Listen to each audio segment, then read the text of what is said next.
अंबाजी भगवान शिव से विलग होकर अपने शरीर को भस्म किया, हिमालय के यहाँ जाकर के पार्वती जी के रूप में प्रकट हुई।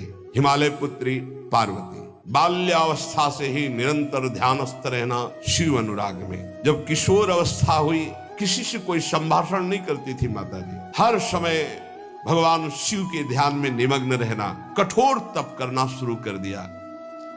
जो बिल्व पत्र सूख कर गिर जाते थे, माता जी उसको अपने मुख में रख करके पा लेती। एक बिल्व पत्र, अपर्णा, शरीर सूखने लगा। माता जी का नाम अपर्णा। भारी तपस्या। भगवान शंकर को एकदम बोध हुआ कि सती का जन्म पार्वती के रूप में हिमालय के यहाँ हो चुका है और वो हमारे लिए कठिन तपस्या कर रही है। तो सप्त ऋषियों को बुलाया और उनसे कहा कि जाओ इनके प्रेम की परीक्षा लो। जानते हैं, सब कुछ जानते हुए भी ये होता है। जैसे लोग कहते हैं भगवान जानते हैं अपने भक्त को, तो परीक्षा क्यों लेते हैं? तो पढ़ाया तो टीचर ने है, तो सालाना परीक्षा तो होगी ही कि तुम क्या पढ़े हो। ऐसे ही तुम्हारे प्रेम की परीक्षा होगी। तुम हरि को चाहते हो या हरि की रची हुई माया को? हरि की हुई रची हुई माया में आकर्षित हो गए तो जीरो आ जाएगा। वो हरि की तरफ देखते रहे, माया से बच गए तो नंबर आ जाएंगे। 100 के 100 आते हैं यहाँ, 98 96 नहीं आते। 2 ही चैप्टर हैं, हरि पसंद कर रहे हो या हरि की माया। हर भक्त के सामने आता है तो प्रायः लड्डू ही खाने को मिलता है। बचता वही है जो मामे वे प्रपद्यन्ते माया में ताम तरंती थे। केवल हरि। पार्वती पहि जाई तुम प्रेम परीक्षा लेहु, गिरिहि पेरि पठयहु भवन दूरी करेहु संदेहु। हे सप्तऋषियों, जाओ हमारी आज्ञा है, पार्वती की प्रेम की परीक्षा लो। यदि पास हो जाए तो उनको तपस्या से निवृत्त करो। बोलो महादेव जी प्राप्त हो जाएंगे। जाओ भवन को चली जाओ, तपस्या की आवश्यकता नहीं। ऋषियों ने जाकर के पार्वती जी को देखा, मानो मूर्तिमान तपस्या विराजमान हो, अस्थिमात्र हुए रहे शरीर, सूखे पत्ते बिल्व के। मुनि बोले, हिमांचल नंदिनी, इतना कठोर क्या प्राप्त करना चाहती हो? किसकी आराधना कर रहे हो? तुम्हारा लक्ष्य क्या है? यदि हम सुनने के अधिकारी हों तो आप कृपा करके बता सकती हैं। पार्वती जी ने कहा, मन बड़ा सकुचाता है आपसे बताने में। आप लोग कहीं मेरी हंसी ना उड़ा दें जो मेरा लक्ष्य है। मैंने भी बहुत सिखाने की कोशिश की, लेकिन मेरा मन नहीं मान रहा, हठ पकड़ लिया है। क्योंकि मेरे गुरुदेव ने मुझे जो आकर के बचपन में बता दिया, मैं वही हृदय से स्वीकार कर ली। मनु हठ परा सुनई न सिखावा, चहत बारी पर भीति उठावा। नारद कहा सत्य सोई जाना, बिनु पंखन हम चाहि उड़ाना। मुनियों, वैसे आप भी हंस दोगे। ऐसा लगता है जैसे हम भारी प्रबल धारा में बालू का बांध बनाना चाहती हैं। कहां भगवान शिव और कहां मैं? मेरे गुरुदेव नारद ने बचपन में आकर के कहा, तुम्हारे पति देवाधिदेव महादेव होंगे। बस मैं तब से अपने पति की प्राप्ति की आराधना कर रही हूं। पता नहीं आप मेरी बात सुनकर हंसेंगे कि मानो बिना पंख के मैं आकाश को छूना चाहती हूं। ऋषि हंस पड़े और कहा, बात तो सही है, पर्वत से उत्पन्न हुई हो तो इसलिए तुम्हारी बुद्धि भी हमें लगता है जड़ ही है। नारद के उपदेश से आज तक किसी का घर बसा है? नारद के उपदेश से किसी का घर बसा है? अरे जिस का उपदेश किया उसको बैरागी बना दिया, गृहस्थी तो बनाया नहीं। नारद उपदेश सुनकर किसी का घर बसा हो ऐसा तक प्रमाण नहीं है। देखो, दक्ष के पुत्रों को उपदेश किया, 10,000 को 1,000 लौट कर नहीं आए, सब बैरागी बन गए। चित्रकेतु को उपदेश किया, घर चौपट हो गया। प्रहलाद जी को उपदेश किया, पूरा हिरण्यकश्यप का नाश हो गया। नारद सिख जे सुनहि नर नारी, अवसी होई तजी भवनु भिखारी। तुम्हारे गुरु नारद जी की जो सीख सुना बर्बाद हो गया, बाबा जी बन गया, भजनानंदी बन गया। वैसे हम बताएं, नारद जी हैं बड़े कपटी, ऊपर से साधु का चिन्ह है, अंदर से कपट। क्या कपट? उसके संसार का नाश कर देते हैं, भगवान से जोड़ देते हैं। मुझे नारद जी की बात कम समझ में आती है। ये उल्टा बोल रहे ऋषि परीक्षा के लिए, गुरु निष्ठा हटाने के लिए, समझ रहे हो? पार्वती जी ने कहा बचपन में मेरे गुरुदेव ने बता दिया, वही में नारद जी की बात आज तक घर किसका? जो नर नारी नारद की बात सुने भवन त्याग करके भिखारी बन गया, प्रमाण है। उनके वचनों पर तुम विश्वास मान रही हो। महादेव जी को पति निर्गुण नीलाज कुबेश कपाली अकुल अगेह दिगंबर ब्याली। नारद जी ने तुम्हें भगवान शिव को पति बिल्कुल निर्गुण समझो। निर्गुण को बता, दूसरा भी अर्थ होता है और एक अर्थ होता है कि कोई गुण नहीं। नीलाज, नंगे धड़ंगे घूमते कभी कभी। दिगंबर, कोई लज्जा नहीं। कुबेश, भाई सुंदर मुकुट लगाए हो, पोशाक पहने हो नहीं, चिता की भस्म लगाए, मुंडों की माला पहने, बहुत बाघंबर डाल लिया, ये कुबेश है। कपाली, मनुष्य के मुंडों की माला। अकुल, आज तक कोई पता नहीं लगा कि किस कुल के हैं महादेव जी, क्योंकि सब कुलों के मूल है, मूल का मूल वही है, उनके मूल कोई है नहीं। आगे एक दीवाल नहीं है, 60,000 योजन का एक बरगद का पेड़ है, उसी के नीचे रहते। 60,000 योजन, 1 योजन 4 कोस, 1 कोस 3 किलोमीटर। कितना बड़ा वटवृक्ष? कैलाश में एक वटवृक्ष जिसके नीचे रहते 60,000 योजन का। 6 ऋतुएं शोभा देती उसी वटवृक्ष के। और कोई घर तो है नहीं महादेव जी के। और आभूषण भूल मत करना, बड़े बड़े विषैले सांपों का आभूषण कोई सोना चांदी नहीं पहनते महादेव जी। हमें लगता है ऐसा दूल्हा के लिए ऐसा तप। नारद जी ने ठग लिया तुम्हें, पागल बना दिया तुम्हें। देवाधिदेव महादेव के सुनो, इन्हीं ने शिक्षा दी थी सती को। ऐसे बौरे पति मिले, आग में जाके शरीर भस्म करना पड़ा। इसलिए हम तुम्हें बता रहे हैं कि बहुत सुंदर दूल्हा हम देख के आए हैं। हम जान गए थे कि तुम तपस्या कर रही हो। हरि का नाम सुना? बैकुंठ में रहते हैं, बहुत सुंदर हरि है। यदि उनका आप वर्ण कर ले तो सुखी हो जाएंगे। बैकुंठ राजधानी, अब आभूषण उनके क्या कहना, पार्षद सही। ऐसे शिव जो चिता की राख लगाते हैं, सांपों की माला पहनते, मुंडों की माला, सांप का जनेऊ, बाघंबर, हमें तो पसंद नहीं आए। और हमारी बात मान लो, ऐसे के पास स्त्रियां टिक नहीं सकती जिनके घर नहीं, आभूषण नहीं, धन नहीं, कोई भोग सामग्री नहीं, उदासीन, उनको किसी से मतलब नहीं। तो सुनो, हमारा विचार स्वीकार कर लो। अति सुंदर सुचि सुखद सुशीला, गावहि वेद जासु जस लीला, असबरु तुम्हि मिलावब आनी।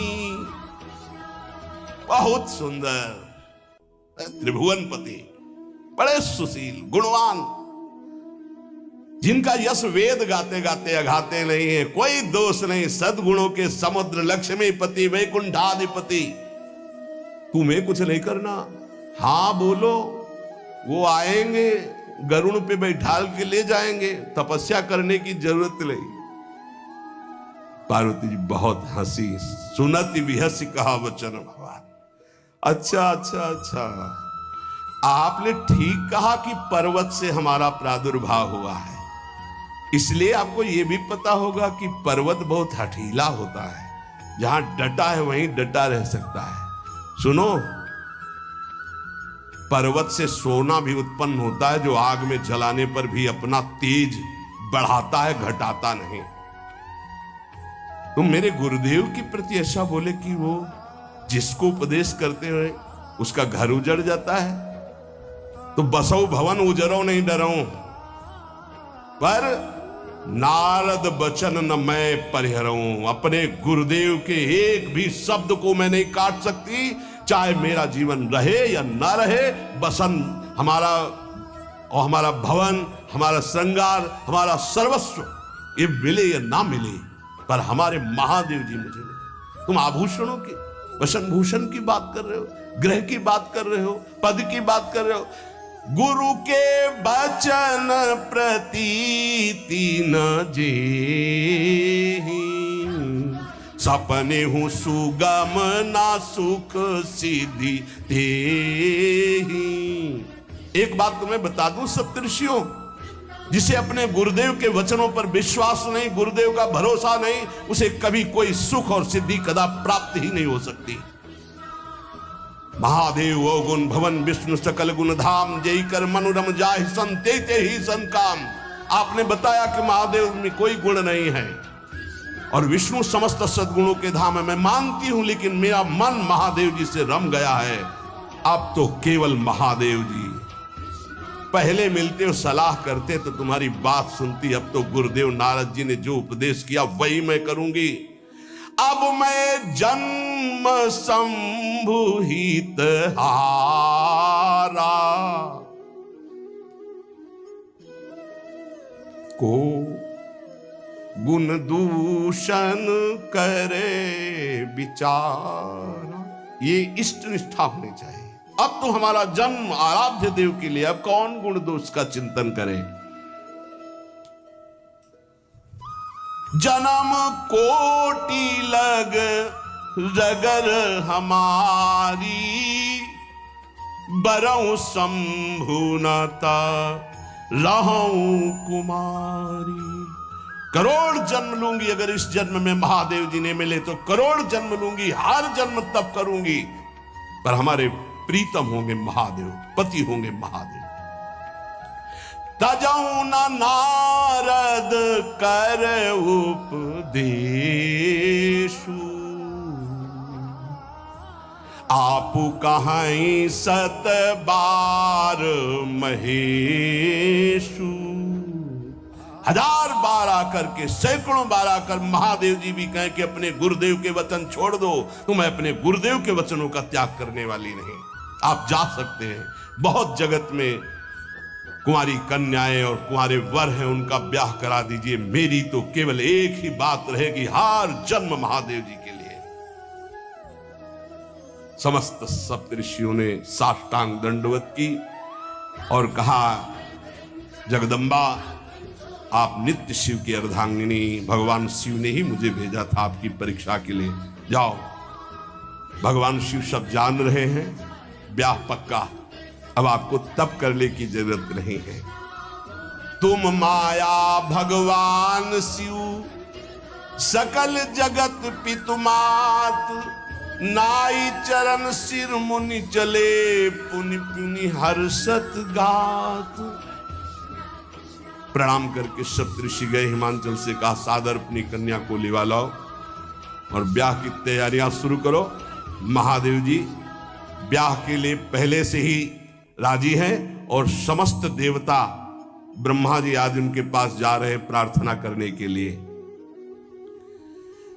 इधर जब पार्वती जी को लेकर हिमालय अपने घर पे आते हैं, तब भगवान विष्णु, समस्त देवता, ब्रह्मा जी कैलाश पहुंचे, जहां भगवान शिव विराजमान थे। सबने स्तवन किया और कहा, प्रभु बहुत दिन से एक लालसा है, सकल सुरन के हृदय शंकर परम उछाहु, निज नैनन देखा चाहे नाथ तुम्हार विवाह।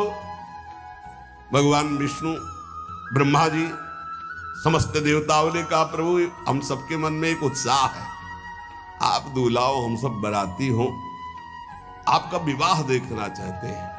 प्रभु ये उत्सव देख ले तो हमारा जीवन सार्थक हो गया, आप हां बोलो। कामदेव के मद को चूर करने वाले आपको दूल्हा रूप में देखना चाहते हैं हम सब। स्वामी का स्वभाव होता है सेवक को सुख देना। पार्वती जी ने अपार तप किया है आपके लिए, आप उनको अंगीकार कीजिए। भगवान विष्णु ब्रह्मा जी की प्रार्थना सुन करके भगवान शिव जी ने कहा तथास्तु, ठीक है ब्याह पक्का। देवताओं ने नगाड़े बजाए, फूलों की वर्षा होने लगी, देवाधिदेव महादेव की जय के नारे कैलाश में गूंजने लगे। सप्तऋषि भगवान शिव के पास आए, कहा प्रभु बड़ी अनन्य है पार्वती जी आपकी, अखंड प्रेम है। हमने बड़ा छल करके उपदेश किया, लेकिन उन्होंने कहा कि मैं नारद जी का उपदेश नहीं त्याग सकती, करोड़ों जन्म लूंगी और हर जन्म महादेव जी के लिए। भगवान शिव जी की आंतरिक वृत्ति जो पार्वती जी की प्रीति की है उसे कोई नहीं जानता। बहुत विरह में रहे, ऐसा न समझे कि देवादिदेव महादेव जी परम उदासीन है, नहीं। सती जी के वियोग में बड़ी विचित्र दशा महादेव जी की हुई थी। सप्तऋषि फिर गए पार्वती जी के पास और कहा अभी बीच में घटना घट गई, कामदेव गया था महादेव जी की समाधि को भंग किया, तो महादेव जी ने कामदेव को भस्म कर दिया, तो अब ब्याह का मतलब क्या रह गया। भवानी ने कहा तो तुम क्या अभी तक भगवान शिव को कामयुक्त देखते थे क्या? क्या तुम समझते हो तुम्हारे जान काम अब जा रहा? अरे अब लग शंभु रहे सभी कारा। तुम्हारी नजर में अभी तक भगवान भिखारी थे और अब काम को भस्म किया है। अरे हमने भगवान शिव की आराधना की, हमारे जानी सदा शिव जोगी, अज अनवद्य अकाम अभोगी। मैंने तो शिव को सदा ही योग संपन्न ब्रह्मबोध देखा है। वचन और कर्म से, मन से मैंने यदि भगवान शिव को अपना स्वामी माना है, योगी, अजन्मा, अनिंद्य, काम रहित, भोगहीन, तो निश्चित मुझे प्राप्त होंगे।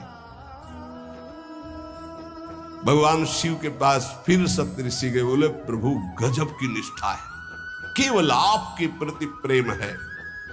ब्रह्मा जी ने लगन रची, सप्तऋषियों को बुलाया और कहा ब्याह दोनों तरफ, ये लड़की पक्ष की लगन, ये वर पक्ष की लगन।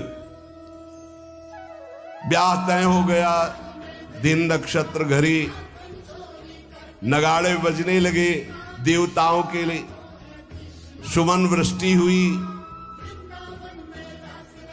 ब्रह्मा जी ने सबको बुलाया, हिमालय ने सबको निमंत्रण दिया। बड़े बड़े पर्वत भेंट लेके आ रहे हैं, बड़े बड़े रसनिधि समुद्र भेंट लेकर के आ रहे हैं।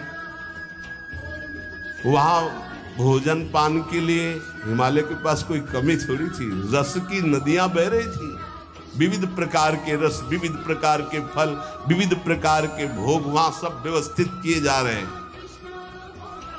ब्रह्मा जी ने कहा देखो, सबसे पहले नारायण की समाज रहेगी, दूल्हे की नहीं रहेगी, नहीं तो गाली ही पड़ेगी। हिमालय के यहां प्रवेश पाने के लिए बरातियों में सबसे पहले नारायण, फिर देवराज इंद्र का परिकर, वायु देवता, अग्नि देवता, सबसे पीछे दूल्हा की बारात। बात तय हो गई। ऐसे ऐसे सब लगे संवारन सकल सुर, वाहन विविध विमान, हो ही सगुन मंगल सुबद, करहि अप्सरा गान। सब अपने अपने वैभव संपन्न सब तैयार हो रहे हैं। बोले महाराज दूल्हे को तैयार किया जाए। शिव ही शंभुगन करहि सिंगारा, जटा मुकुट अहि मोर संवारा, कुंडल कंकन पहिरे ब्याला तन विभूति पट के हरि छाला शशि ललाट सुंदर सिर गंगा नयन तीन उपवीत भुजंगा गरल कंठ उर नर सिर माला अशिव वेश शिव धाम कृपाला कर त्रिशूल अरु डमरु विराजा चले बसा चढ़ी बाजही बाजा देखी शिवहि सुरत्रिय मुस्काही बरलायक दुल्हनी जगनाही। दूल्हे की तैयारी हो रही भाई, चिता की भस्म, चिता की भस्म। इसे पाउडर ले लेगा, पहले चिता की भस्म लगाएगी। अब जटाएं बांधी गई, जटाएं से त्रिभुवन का विनाश जब करना होता, जटा खोलकर जब तांडव करते तो कोई नहीं बचता। जटाकटा संभ्रमं भ्रमण निलंप निर्झरी विलोलवी चिवल्लरी विराजमान मूर्धनि धगत धगत धगत जो ललाट पट्ट पावके।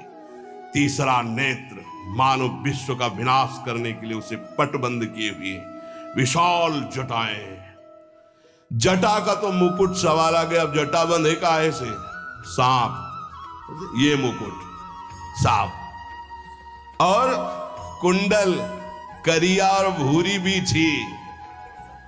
हाँ, सोने चांदी के लिए डंक मार दे तो बेहोश हो जाओ ऐसे। पहिरे ब्याला, बाजूबंद छोटे फण वाले, है कोई पनिहा कोई दुमहा ऐसे। और ऐसे जनेऊ वासुकी नाग, गले के माला भगवान का विभूत, ऐसा स्वरूप है। और शेर की छाल नीचे, शशि ललाट, द्वितीया का चंद्र, शशि ललाट, ये मुकुट द्वितीय का चंद्रमा, सुंदर सिर गंगा, भगवती गंगा फव्वारे ले उठते जटा के बीच से गंगा जी। नयन तीन, माथे वाला बंद है, दो खुले हैं। उपवीत भुजंगा, जनेऊ वासुकी नाग, गरल कंठ, नीलकंठ विष यहां रोके हुए, और मुंडों की माला, हाथ में त्रिशूल, डमरू बंधा हुआ, नंदिकेश्वर पे सवार। बोले ऐसे दूल्हा के लिए दुल्हन तो त्रिभुवन में नहीं मिलेगी, ऐसा दूल्हा दुल्हन का मिलेगी। अच्छा, दूल्हा सज गया, ब्रह्मा जी ने देखा, बोले महाराज आगे आपकी सवारी। नारायण भगवान उनके चतुर्भुज पार्षद, शोभा सुगंध सौरभ, आगे गरुड़ पे सवार, पीछे हंस पे सवार ब्रह्मा जी अपना परिकर, देवराज इंद्र, भगवान विष्णु जी दूल्हे की तरफ देखे, बोले महाराज विष्णु कहा अस बिहस तब बोल सकल दिशराज, बिलग बिलग होई चलो सब निज निज सहित समाज। कोई भी दूल्हे के पास मत फटको, पीछे रहने दो, सब अलग अलग समाज चलो, नहीं पानी नहीं मिलेगा हिमालय के अगर आगे ये हुई तो।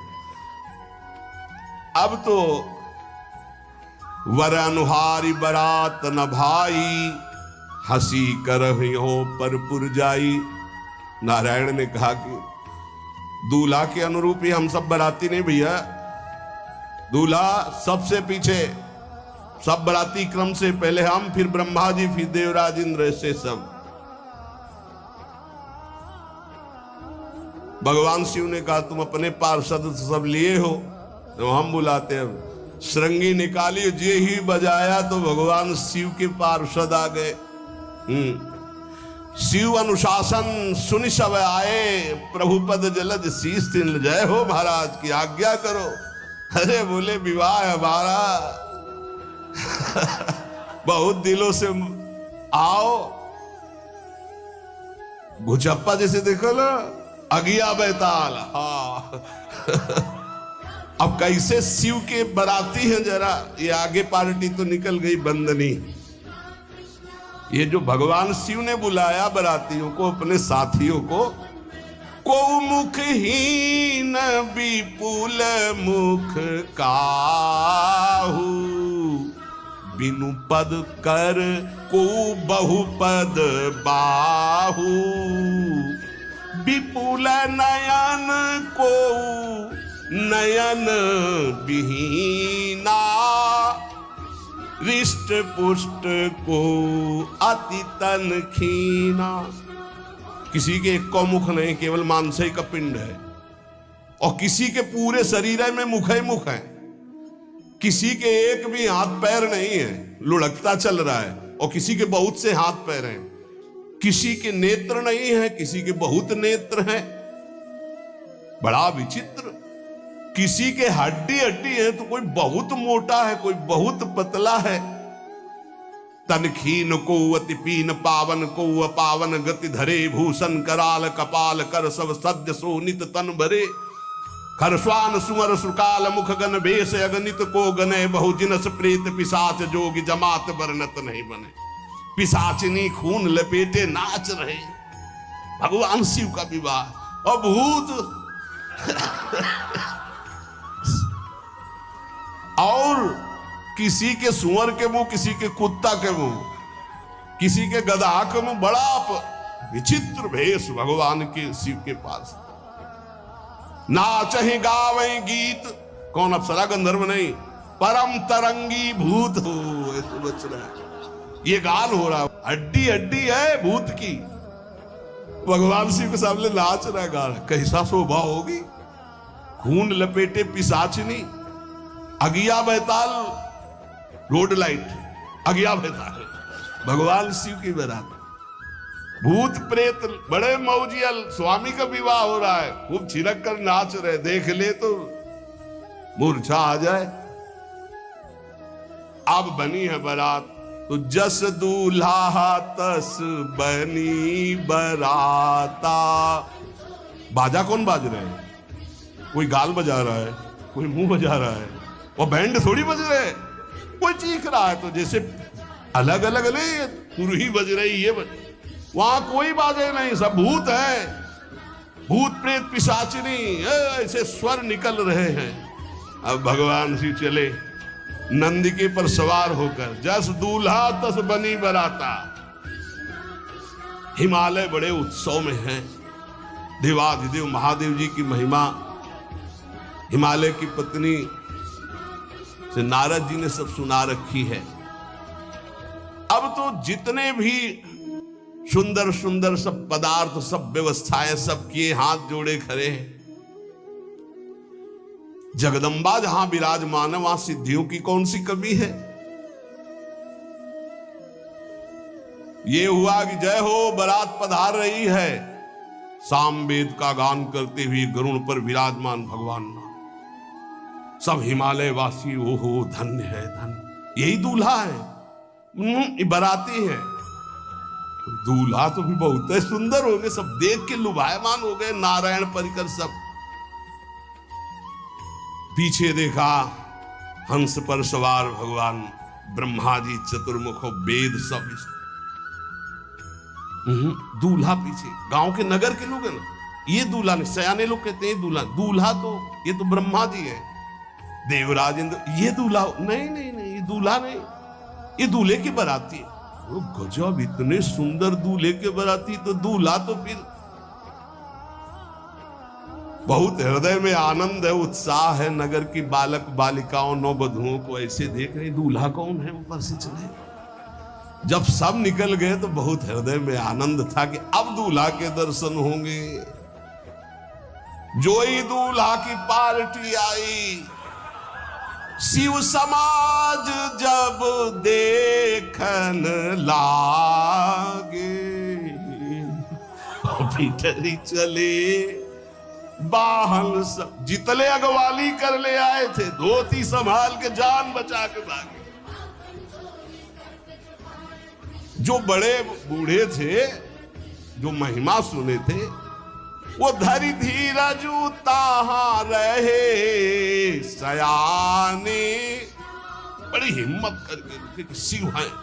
लेकिन जो नौजवान बालिकाएं, बूढ़ी नौबहुएं, ये को वहां मंगलाचार में नहीं टिकी, सब अगवानी भाग पड़ी। धीरज धर करके बालक घर में पहुंचते, जवान पहुंचते, बहुएं क्या बात है, तुम लोग भयभीत क्यों हो गए? कोई घटना घटी क्या ब्याह में? कहीं काह कही जाई न बाता, ये जमकर धार की धो बरियाता। बारात है, यमराज की पूरी सेना आ गई है। भैया दूल्हा देखा कैसा? बोले बरु बौराह बस असवारा, ब्याल कपाल विभूषण छारा। देखा है दूल्हा? बरु बौराह बावरा है। क्यों? बैल पे सवार है, सांप की माला पहले, भस्म चिता की लगाए, मुंडों की माला है। अरे पूछो मत, ऐसा दूल्हा। दूल्हे के सरितन छार ब्याल कपाल भूषण नगन जटिल भयंकरा, संगभूत प्रेत पिशाच जोगिल बिकट मुख रजनी चरा। जी के लौट के बता रहे, भाग्य मनाओ जो जियत रहा है बारात देखत, पुण्य बढ़ते ही कर सही। जिंदा लौट आए बड़े पुण्य समझो, जो बारात देख ले और जिंदा रह जाए, बड़े भाग्य तिनके। देखी सोमा विवाह घर घर बात सब लड़िकन। सबने कहा कि अगर दूल्हा को बाराती को देख के जिंदा रह जाए तो विवाह देख पावेगा, मतलब जिंदा नहीं रहेगा। जो बड़े बुजुर्ग थे वो समझा रहे, देखो भगवान शिव हैं, ये उनकी समाज है। सबको वास दिलाया गया। अब आरती करने के लिए, सुमंगल गाने के लिए नवीन नवीन स्त्रियां पार्वती जी की माता के साथ आ रही। मैना सोने की थाल है, बड़ा आनंद है। दूल्हा का प्रथम दर्शन और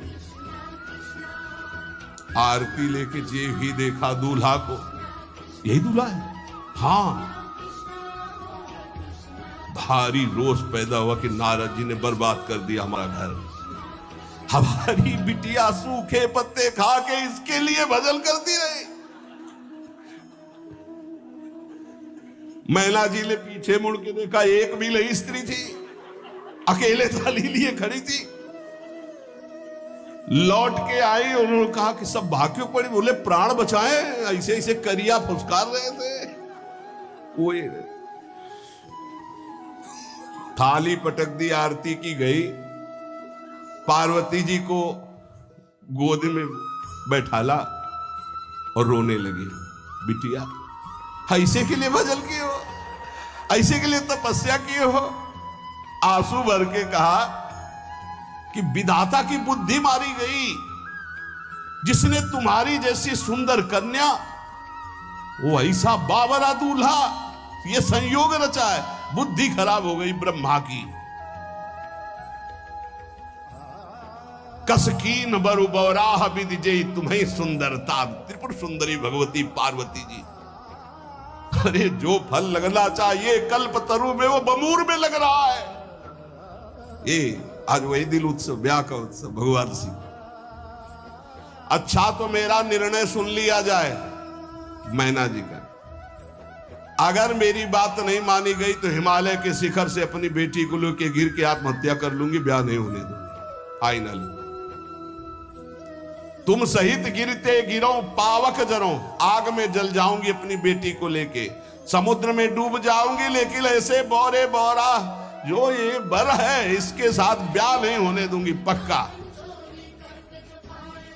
सब रोने लगे मैना जी का आदेश सुनकर। मैना जी कहती हाय मैंने नारद जी का क्या बिगाड़ा था, नारद कर में काह बिगाड़ा, भवन मोर जिन बसत उजारा। कितना बढ़िया सब चल रहा था, बेटी को उपदेश किया कि वर तुम्हारे शिव देवाधिदेव महादेव बर्बाद कर दिया सब। ऐसा दूल्हा सच्ची मैं ठगी गई नारद जी के द्वारा, पर अब अपना घर बर्बाद नहीं होने दूंगी।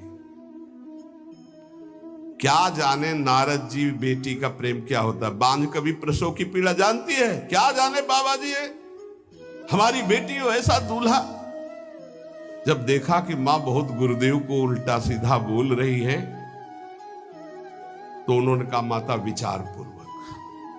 जननी ही बिकल बिलो की भवानी, बोली जुत विवेक मृदुबानी। मां विचार पूर्वक, तुम क्यों ऐसा आलाप कर रही हो। अगर मेरे भाग्य में ऐसा पति लिखा है तो तुम टाल नहीं सकती। कर्म लिखा जो बाउर नाहू, तो कत दोष लगाई काहू। तुम सन मिटे की विधि के अंका, व्यर्थ लेहू जनि मातु कलंका। मां मेरे भाग्य में ऐसा ही लिखा है, आप व्यर्थ में क्यों रो रही। जब पार्वती जी की ऐसी करुण बात सुनी तो सब स्त्रियां रोने लगी, विधाता को दोष लगा रही। नारद जी के पास हिमालय गए, बोले हम तो संभाल लेंगे, घर में सब गड़बड़ हो गया। अरे इनको समझाते कि ठीक से आते, कैसे आए हैं ये, जैसे विनाश कर ले आए हो। अरे ब्याह कर ले आए, घर में सब बिगड़ गया, मैना बिखर गई, ब्याह बंद, अब नहीं होगा, संभालो जाके। नारद जी गए और जाकर के मैना को कहा देखो ये इनका बाहरी रूप है, ये जो आपके यहां पार्वती के रूप में जन्मी, ये नित्य इनकी अर्धांगिनी सती है जो यज्ञ भवन में शरीर छोड़ करके आपके यहां जन्मी, ये इनकी नित्य संगिनी है। आप ऐसा शोक मत कीजिए। नारद जी विविध प्रकार से माता को समझाया। इनके द्वारा एक भ्रम हो गया था तो इनको शरीर त्यागना आवश्यक हो गया।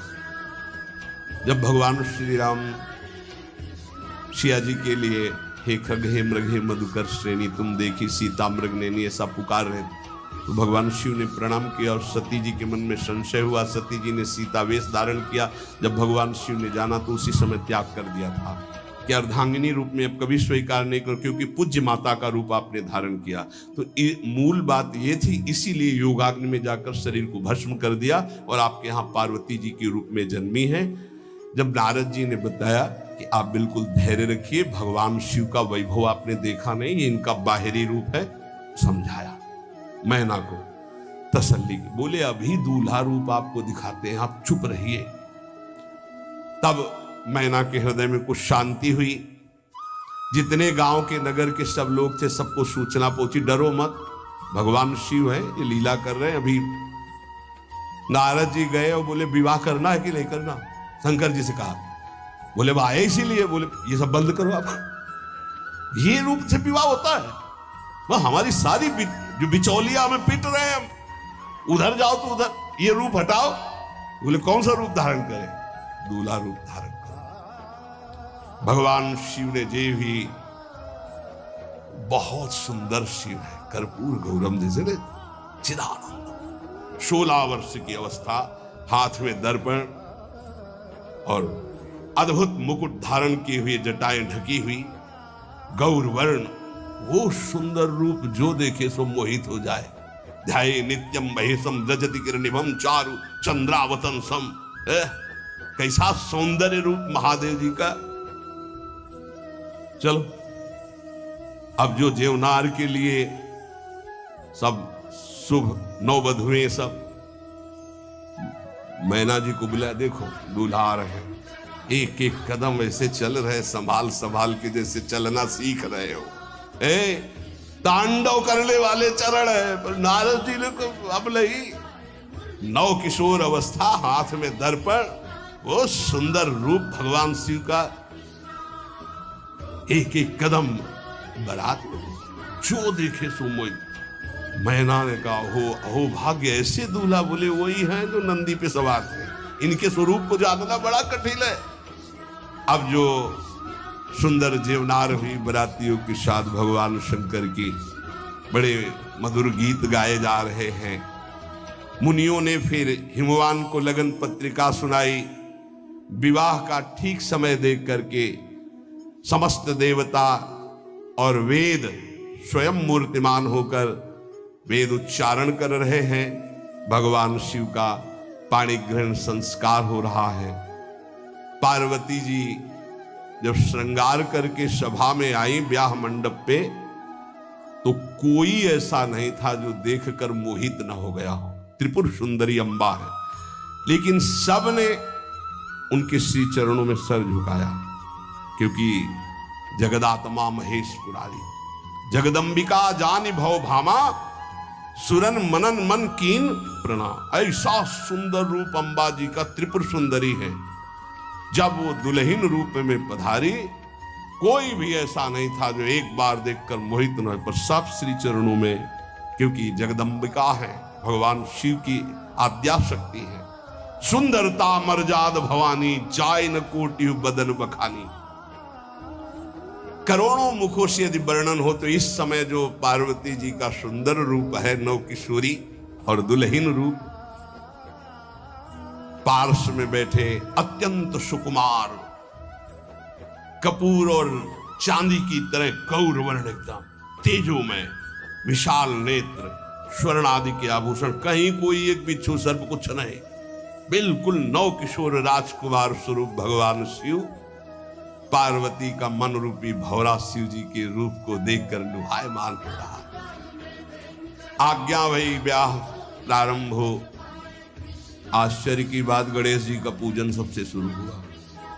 लियो, मुनि अनुशासन गणपति पूजे शंभु भवानी, गणानान्त्वा गणपति ग्वंघवामहे प्रियानान्त्वा प्रिय। लियो, बोले गणेश जी पार्वती जी के मतलब पुत्र का भावातल कि जो उट्टल लगा रही थी उसी से याद गणेश है, याद गणेश है। जैसे आदि ब्रह्म, जैसे आदि ब्रह्म स्वरूप ये गणेश है। भगवान शिव और पार्वती जी ने प्रथम गणपति पूजन किया। मुनि अनुशासन गणपति पूजे शंभु भवानी, को सुनि संशय करे जनी। ये अनादि जी जान, कोई संशय मत करना कि वो पुत्र है जो पार्वती जी से प्रकट हुए। बोले नहीं, ये अनादि गणपति का पूजन हो रहा है, जो ब्रह्म गणपति है। जस विवाह कै विधि श्रुति गाई, महामुनिन सो सब करवाई। गही गिरीश कुश कन्या पानी, भवई समर्पी जानी भवानी। पाणी ग्रहण संस्कार किया, कन्यादान। ये बहुत बड़ा गृहस्थ धर्म में परम पावन है। देखो, जो हमारी पूर्व धर्म मर्यादा की संस्कृति कितनी पावन संस्कृति है, जिसको आज हम भूलते चले जा रहे हैं, मनमानी आचरण करते चले जा रहे हैं। इसलिए गृहस्थ भी सुख में नहीं रह गया है। गृहस्थ अगर धर्म के अनुसार हो तो उसको परम पद की प्राप्ति होती, परम मंगल होता है। बहुत ये जो हमारी धर्म मर्यादा है बहुत सुख देने वाली है, लेकिन इसका प्रतिदिन उल्लंघन ही होता जा रहा है। न माता से मतलब, न पिता से मतलब, मनमानी आचरणों से मतलब, जो मन जैसे आवे वैसे बहे, ये हमारी धर्म मर्यादा। देखो स्वयं भगवान कैसी मर्यादा है। पानी ग्रहण कर रहे, कुछ जल मंत्र, ब्रह्म ऋषि साक्षी, फिर पानी ग्रहण। पानी ग्रहण जब कीन महेशा, ये हर से तब सकल सुरेशा। वेद मंत्र मुनि बर उच्चरहि, जय जय जय शंकर सुर करहि। बाजहि बाजन विविध विधाना, सुमन वृष्टि नभ भय विधि नाना। जिस समय पाणी ग्रहण भगवान देवादिदेव महादेव रंबा पार्वती का हुआ, समस्त देवता मुनिगण वेद मंत्रोच्चारण करते हुए जय हो जय हो जय हो, विविध बाजे बज रहे, पुष्पों की वर्षा हो रही। हर गिरजा कर भयउ बिबाहु, सकल भुवन भरी रहा उछाहु। भगवान शिव और पार्वती जी का विवाह संपन्न हुआ। बहुत कुछ श्री चरणों में भेंट रख करके हिमांचल ने प्रार्थना की, प्रभु आप तो कृपा के समुद्र हैं, अगर मेरी पुत्री से कभी कोई गलती हो जाए तो क्षमा करना। नाथ मामम प्रांशम ग्रह किंकरी करेहु, क्षमेउ सकल अपराध वही प्रसन्न वरुदेव। हे शिव, आपसे एक ही प्रार्थना है, मेरी पुत्री अबोध है, कभी कोई गलती कर दे तो हे नाथ मैं क्षमा चाहता हूं, मेरी पुत्री से कभी आप रुष्ट मत होना। बहुत प्रकार से भगवान शिव ने उनको आशीष दिया, ढांढस बंधाया।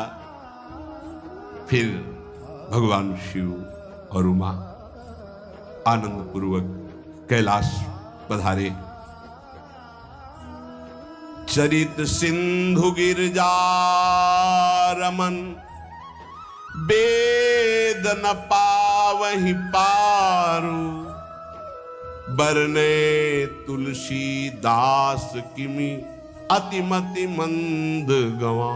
कह रहे भगवान शिव की महिमा को तो वेद नहीं पार पा सकते। गोस्वामी तुलसीदास जी कह रहे मैं भला उस महिमा को कैसे गा सकता हूं, मैं तो गवार बुद्धि का हूं। भगवान शिव और माता पार्वती जी आज भी अब भी कैलाश में विराजमान है। हर गिरजा विहार नित नयऊ, यही विधि विपुल काल चली गई। भगवान शिव और पार्वती का जो मंगल में विवाह सुनेगा, भगवान के चरणों में प्रीति, समस्त पापों का नाश होकर हृदय की निर्मलता, हरिहर में प्रीति निश्चित प्राप्त होती है। क्योंकि परम वैष्णवाचार, परम बोध संपन्न जगत गुरु भगवान शिव की लीला हृदय के अहंकार को मिटाती है। ये अहंकार के अधिष्ठात्र देवता है भगवान शिव, और जब तक अहंकार रहता है तो हरि के चरणों में या प्रियाजू के चरणों में प्रीति नहीं होती। सुनहु राम कर सहज स्वभाव, जन अभिमान न राखे काहू। तो भगवान शिव जिस पर कृपा करते तो अहंकार का अपहरण कर लेते हैं और दैन्य भरी भक्ति हरि के चरणों में हो जाती है। इसीलिए भगवान श्री राम अपने अयोध्या वासियों से हाथ जोड़कर कहा, और एक गुप्त मत सबई कहो कर जोरी, शंकर भजन बिना नर भगत न पावे मोरी। भगवान शिव और पार्वती का ब्याह संपन्न हुआ, आज भी कैलाश में नित्य विहार करते हुए विराजमान है। ऐसे उनके चरणों को प्रणाम करके अपने आराध्य देव के चरणों में प्रीति मांगते हैं। नमः पार्वती पतये हर हर हर महादेव। जय जय श्री राम।